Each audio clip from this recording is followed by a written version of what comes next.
Whew, messy. Okay, so we got one up. It's 1 degree off. No, it's 0.3 degrees off. I don't want to change it, but you know, I got the digital dealio. You can see, for example, just on this shelf, this is way off, 88.8, just on my cabinet. Anyway, it's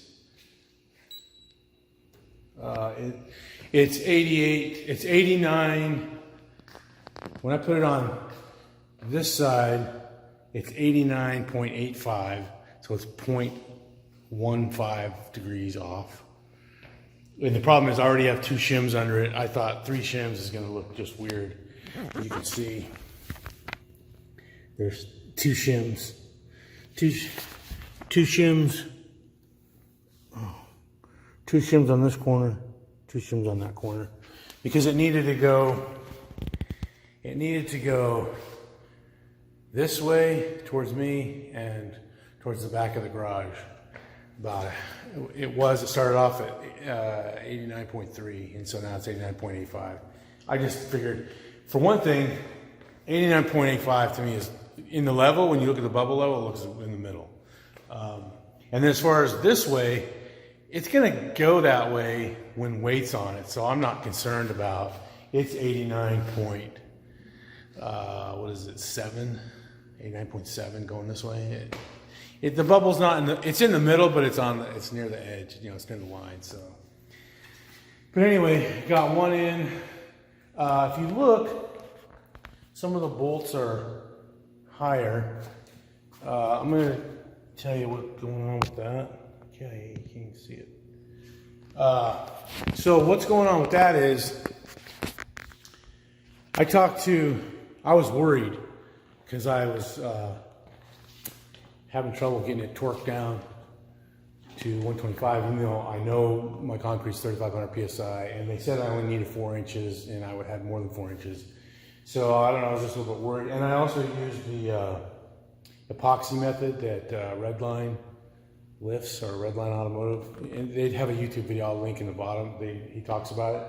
I used that in there too, so I didn't notice if it helped or hurt. I don't think it probably does anything, but you know, I'll do anything for a little extra safety. So now what I'm going to do is take this crossbar, and since I already got rid of the forklift, I'm going to strap it up on one side, strap it up so it's really close up there like a pivot point, just hoist it up, and then I'm going to attach that side. Now see, that side's not even connected. I haven't even drilled any holes yet, because the way you're supposed to do it is get this side in and shimmed and level and plumb, and then do that side, because if you start drilling holes on that side and it's not plumb and right, you're gonna have a problem, and you're gonna have 6 holes in the ground in this case.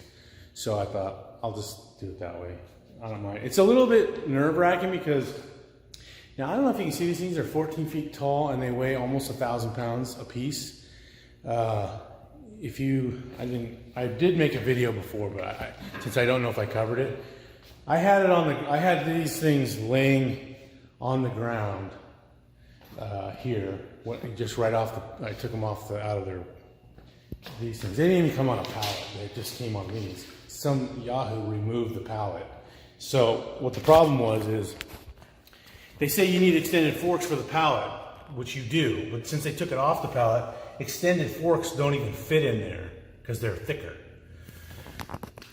So that was a nightmare. Unfortunately, my son didn't videotape it because I was hopping mad at because the delivery guy was not smart, not good. And I couldn't think because he kept rapid firing dumb suggestions at me. And I was like, I told him, I go, please just leave.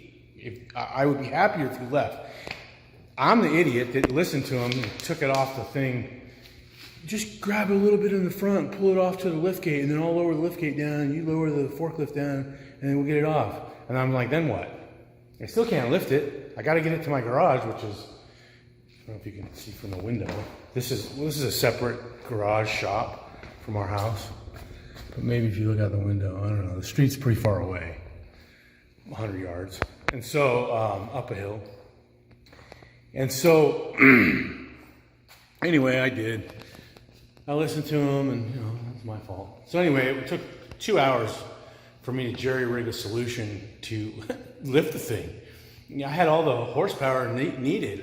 You couldn't grab onto it. It was too wide to go through we have a rock wall gate, you know, and the guy was like, well, just lift it sideways over the gate. It's like 15-degree hill up our gate, and the gate is 12 feet tall. So you want me to lift 2,000 pounds on a forklift, 13 feet in the air, up a 15-degree grade? I was like, yeah, no thanks. So, anyway, gonna get this in. Oh, what I was gonna tell you. So, these were laying on the ground, and remember, they weigh like almost 1,000 pounds. And I was figuring out, how am I gonna lift it? Because I didn't know. Okay. I had a forklift. I saw other people, the lifts weren't as big, but I didn't understand that. And I squat almost 500 pounds, so I'm like, okay, me and my son, they lift it, and then the guys that I saw lift it were not that big. They were little guys. I'm a big guy, my son's a big guy. So I was like, we'll lift it. My son, I should say he's big, but he's 16. He's really not that strong. And so, so it was laying down, and I was trying to figure out how to lift it up. So I was using this engine hoist, this cherry picker. And I hooked it on to, let me try and show you so you can get the scope of this. If you look up there, you see that little, where's my hand? That little cross member, like just all by itself. Okay, so it was hooked on that, on this hook. It was hooked on that, on this hook. And see, because it's so flat, it wouldn't go all the way through. So this hook was hooked on like open, like that. You can already tell where this story's going. And I had it cranked up to about here, right here where this is. And you can look around. Nowhere on the left to jump. Nowhere behind me to jump. Nowhere on the right to jump. I was under it right here. And I said to my son, hey, I can't even tell. This seems so heavy. It shouldn't be this heavy. I don't understand, because I thought it weighed 500 pounds. And I was like, and I was like, I should be able to budge it. I go, just tell me if I'm moving the chain at all. And I went, and it came off the chain. The chain got loose and fell off. Now I'm holding 1,000 pounds. Obviously, I understand physics. I went to college. It's not 1,000 pounds because part of it's still on the ground. I'm real strong. Like, I can still lift 315 pounds over my head.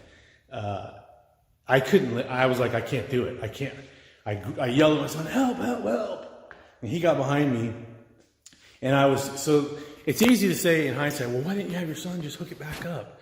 Well, because my son, trying to hold that, and then how long it takes me to explain things to him, because he doesn't think the way I think.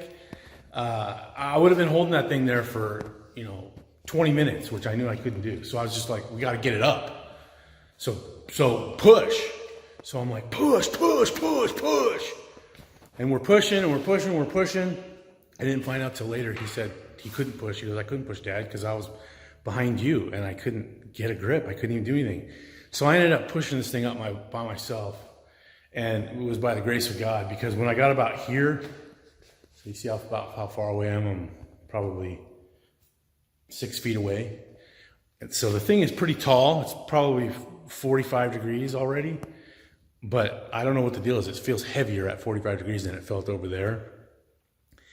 And I felt myself, if you're a lifter and you've lifted quite a bit, you know what it feels like to fail. Like, not mentally, like you're mentally all there.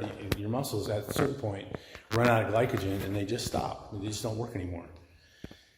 And I felt that coming. I was like, oh my gosh. And then I'm thinking, I got nowhere to jump. My son's behind me. I'm going to kill him, or I'm going to kill me. Somebody's going to go in the hospital. Probably this thing weighs so much, it's going to be a crushing injury, which are the worst. So I was like, what am I going to do? And so I just, all of a sudden I got so scared. I got like, kid under the car, adrenaline. I got this huge bolt of adrenaline. I just felt it go like, whoo. And I got lightheaded because all the blood went out of my head into my muscles, and we pushed it up the rest of the way. And when I was done, I made a video right after to try to capture my eyes because I was so scared.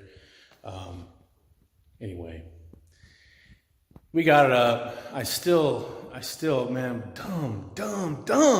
I was an idiot. Use a forklift is the bottom line. Use a forklift or have at least 4 guys if it's this size lift. Like if it's a 1,000-pounder. I mean, why? I just was stupid. So this one, I used a forklift. And I did it by myself, and it's not a big deal. It's a little bit sketchy once you know how much they weigh and how much damage they can cause. A little bit sketchy, but got it up.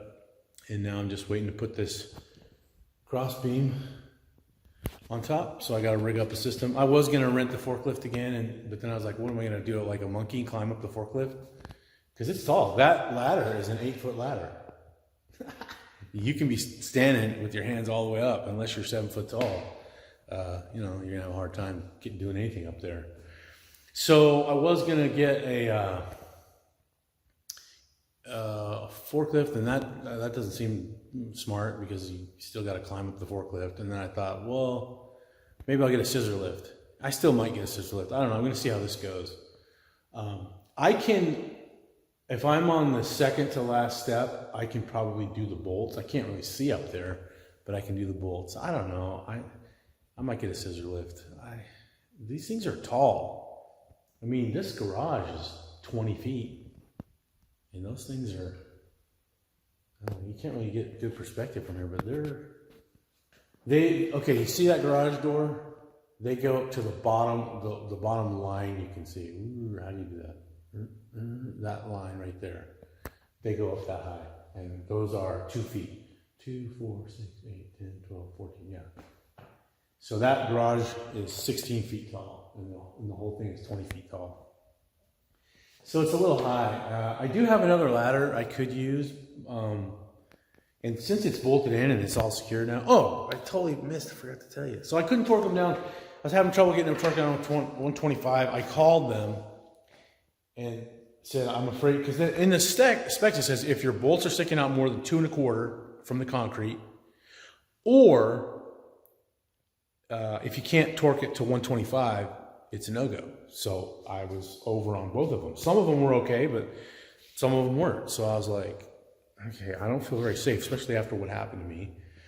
I don't want to be under it. I'm going to be under this thing with my son. So I called them, the people that, not the people I bought it from, the people that make it, called Launch Tech. Not Launch Tech, the distributors who handle it all. I think this is just their brand. It's from China, I think. And so I called them. Their engineer said, look at some pictures. They looked at pictures, and they said, no, you look good. It looks fine. If you can, they said, sometimes the lock washers, because there's a nut, a lock washer, and a flat washer. They said sometimes the lock washer makes it hard to torque, so take it off and see if you can torque it down to 130. But I just thought, why? If I can torque it to 130 with the lock washer on it and not move it very much more, I'm going to try that. And I was able to do that without even doing a quarter turn. So these are all now 130, except for one, the bolt closest to the wall and to me. When I drilled it, it ended up going a little bit sideways, and so I know that messed it up. So it's torqued down to 100, and it's already out further than any other ones. I don't want to take it out. It's probably the best hold it's going to be. So I'm just leaving that one. I think the 2 back ones, I'm even thinking, honestly, because I'm like let's overdo it. I'm even thinking about making some stabilizers that go from here. I'm not worried, by the way, I'm not worried about it caving in this way, like towards the car. Because if you look at this piece, this is 1/4 inch steel all the way across, and it's folded. This is not, that's not caving in. That would take a lot of weight to crush that in. So I'm not worried about these 2 things coming towards each other with a car on it. I'm more worried about with the anchoring and the bolts. I'm more worried about them falling forward or backwards in the garage, like if you don't have your car balanced right. So what I'm thinking about doing is, making something from about this high, waist high, it comes down 2 or 3 feet out, like 3/4 inch steel, and then I'll just weld it on there and then bolt that into the floor as well. And then I'll be like, okay, it's not going this way or this way. And I'm not worried about it going that way. If it did, it would just hit a major beam that's in there. I don't think that beam would fall over. This one, I guess that could fall outside. I'm not worried about that though. If anything, they would crush inward, not outward. So anyway, that's where we're at. I just wanted to give an update. Look how messy this is. I was so frantic the last couple days. First of all, I had to move everything out of the way to fit in the forklift and all that other stuff. And then I just got stuff everywhere. Oh, another little tip. Might as well learn this one. I'm not in construction, so here's a normal masonry bit. Not good for rebar. I hit a piece of rebar, which happens. So, I thought, okay, well, I'll be a smart guy. Before I even started, I got a drill bit that's good for rebar. I didn't read the package. You can't use it in hammer drill mode. Now, so I messed up that bit. Went to the store, got another one, and read it. It actually, you could. So when I used that one in hammer drill mode, it totally went right through it. So, and I ended up, okay, so I had this drill. Just give you some tips. I had this drill because I've just had it forever. And it worked for 2 or 3 holes, and I didn't burn it out and ruin it, but it was on the way. So I was like, I don't want to ruin it. So I went to Harbor Freight. We got this, can you see that? This Bauer for $100. Thing works like a charm, man. Goes right through the floor. Really fast, really strong. So it does take different drill bits, though. It takes the this kind. See the little deal on the end? Something plus. I forgot what it's called. SDS plus. And that worked. And the other thing I did, just a little tip, I don't know. I used this, with the little dealio camera, to, after I blew out the holes, and even when I had a problem when I hit rebar, blew out the holes and then put that in there because you can see exactly what you're looking at. And so I knew how deep I was. I did a test hole first too, by the way. So do a test hole, make sure you got the right amount of concrete.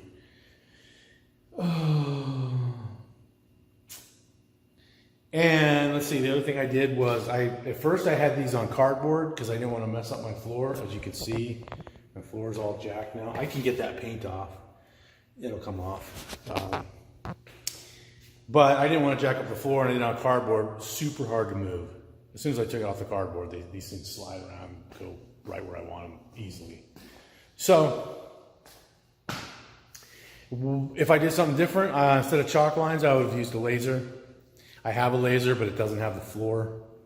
It doesn't go good on the floor. It's mostly for, laying tile on the wall and stuff. So worked great for this diamond plating when I did that. Kept it nice and level. So anyway, that's where we're at, and hopefully it should be done. I didn't do any work Friday or Saturday or Sunday.